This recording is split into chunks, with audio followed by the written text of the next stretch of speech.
రాను నే రాను రాను బొంబాయికి రాను. అయ్యో ఈ పాట ఎందుకు పాడుతుందని చెప్పేసి అనుకుంటున్నారా? ఈ పాట రాసి పాడిన పర్సన్ రాము రాథోడ్ గారు ప్రస్తుతానికి మనతో పాటు అయితే ఉన్నారు. రాము రాథోడ్ గారితో మాట్లాడి మరిన్ని విషయాలు తెలుసుకుందాం. హాయ్ అండి. హాయ్ అండి. ఎలా ఉన్నారు? బాగున్నానండి, మీరు బాగున్నారా? బాగున్నాం. సో పాట మొత్తం ట్రెండింగ్ లో ఉంది, అవునండి, ఏ విధంగా అనిపిస్తుంది? హ్యాపీ ఉందండి. ఒకసారి మా కోసం పాట పాడతారా? తప్పకుండా. అద్దాల మేడలున్నాయే, మేడల్లా మంచి సీరలున్నాయే, సీరంచు రైకలున్నాయే, కొనిపిత్తా నాతో బొంబాయి రాయే.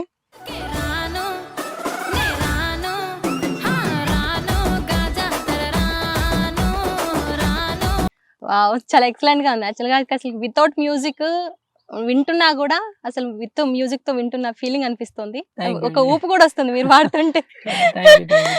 సో దాదాపు ఒక రోజుకి కొన్ని మిలియన్స్ వ్యూస్ వస్తున్నాయి. అవును. సో పాట రాసే ముందు ఎక్స్పెక్ట్ చేశారా అంటే ఈ రేంజ్ లో ఉంటుందని చెప్పేసి? ఎక్స్పెక్ట్ చేశానండి. అంటే లైక్ ప్రజెంట్ ఉన్న సిచ్యువేషన్ ఏంటంటే కంప్లీట్ గా మంచి ఫోక్ జోనర్ లో ఆడియన్స్ కి సాంగ్ కావాలని చెప్పేసి నేను అనుకున్నా. అండ్ మా ప్రొడ్యూసర్ కూడా వల్లి గారు అదే అడిగారు.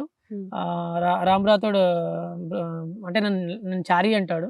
ఓకే. మా ఇద్దరు బాండింగ్ ఎలా ఉంటుంది అంటే చారీ గారు రావు గారు అని ఆ కాన్సెప్ట్ లో మా ఇద్దరిది ఉంటుంది. సో మీ ఫ్రెండ్లీగా నాకు ఈ సాంగ్ కావాలి, ఇట్లా కావాలి, ఫోక్ కావాలి అంటే మరి నా దగ్గర ఉందన్న ఈ పాట ఒకసారి విను అంటే సాంగ్ హమ్ చేసి వినిపించినప్పుడు అసలు అదిరిపోయింది. ఇది నెక్స్ట్ లెవెల్ ఉంటుంది, ఖచ్చితంగా ఒక ఉర్రు తలూపిస్తుంది ఖచ్చితంగా ఆడియన్స్ని అని చెప్పి ఆయన ఆ టైంలోనే ఎక్స్పెక్ట్ చేసిండు. అండ్ నేను కూడా చెప్పిన. సో అది అనుకొని